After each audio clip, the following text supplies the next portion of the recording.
آج قومی اسمبلی نے ایک قرارداد پاس کی ہے، تو بینگ اے رولنگ پارٹی آپ کی کیا رائے ہے؟ پکڑیں عمران کو، سب کو ڈال دیں اندر ملٹری کورٹس میں، یا کوئی تخصیص کریں؟ بسم اللہ الرحمن الرحیم۔ ملک صاحب شکریہ۔ میں ملک صاحب اس بارے میں بڑا کلیئر ہوں، چونکہ میں سمجھتا ہوں کہ یہ جو جناح ہاؤس پر حملہ ہوا، کور کمانڈر ہاؤس جسے اب آپ کہتے ہیں، یہ قائد اعظم کا گھر تھا، اور وہ قائد اعظم جسے ہم بابا قوم کہتے ہیں، جس نے ہمیں یہ پاکستان دیا۔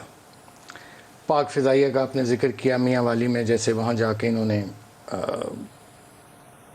جلاؤ گھراؤ کی کوشش کی، جی ایچ کیو پر حملہ آور ہوئے،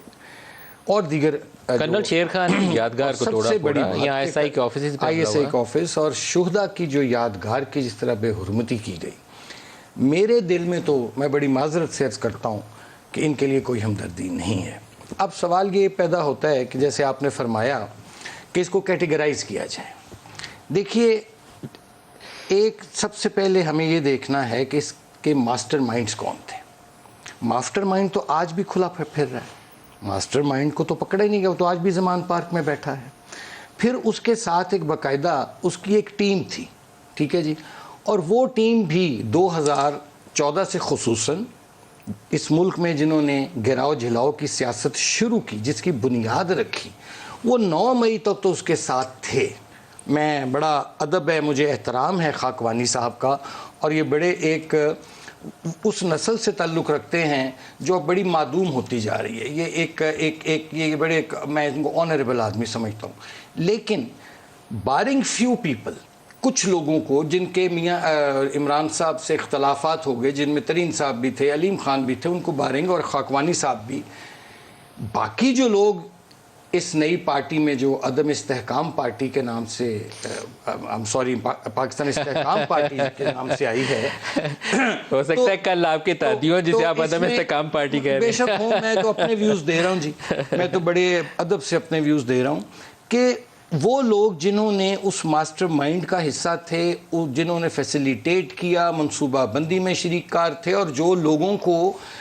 باہر کھڑے اندر حملہ کرنے کے لیے اکساتے رہے، میں سمجھتا ہوں کہ وہ ناقابل معافی جرم ہے۔ اور اس میں ان لوگوں نے اگر پناہ لیتے ہیں وہ کسی بھی جماعت میں، مثلا میں اس معاملے میں بڑا کلیئر ہوں کہ اگر وہ میری جماعت کی طرف ان میں سے کوئی آنا چاہے گا تو میری ایک ناتواں آواز ہے، میں ان کو میں چاہوں گا کہ ان کو ویلکم نہ کیا جائے۔ جہاں تک آپ کا یہ سوال آ گیا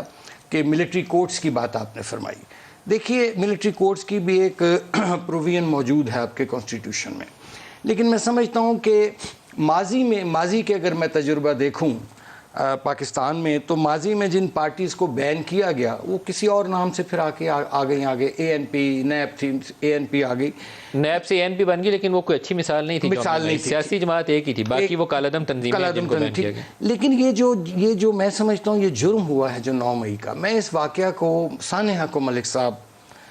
اگر سانحہ مشرقی پاکستان سے بڑا نہیں تو کم بھی نہیں سمجھتا، چونکہ اس دن ایک فیشسٹ لوگوں نے نہ صرف ریاست پاکستان بلکہ پاکستان کی فوج پر حملہ کیا ہے، اور میں سمجھتا ہوں کہ جو اب معلومات آ رہی ہیں اور جس طرح کی گفتگو پکڑی جا رہی ہے، ٹیلی فون کانورسیشنز سامنے آ گئی ہیں، آڈیوز اور آ گئی ہیں، کہ یہ تو ایک پاک فوج کے اندر خدا نخواستہ بغاوت کرنے کی کوشش کی گئی ہے۔ تو میں سمجھتا ہوں کہ سر بغاوت کے لیے کچھ اندرونی عوامل بھی ہونے چاہیے، یا تو پکڑ کے بتائے جائیں کہ وہ اندرونی عوامل کون سے ہیں۔ جو دیکھیں جی، یہ تو اب فیصلہ کرنا عدالتوں کا کام ہے، اور جہاں تک ملٹری کورٹس کی بات ہے، یہ میں آپ کی بات سے یہاں تک ضرور اتفاق کروں گا کہ اس میں بے گناہ شخص کوئی اگر ہے اس کے ساتھ زیادتی نہیں ہونی چاہیے۔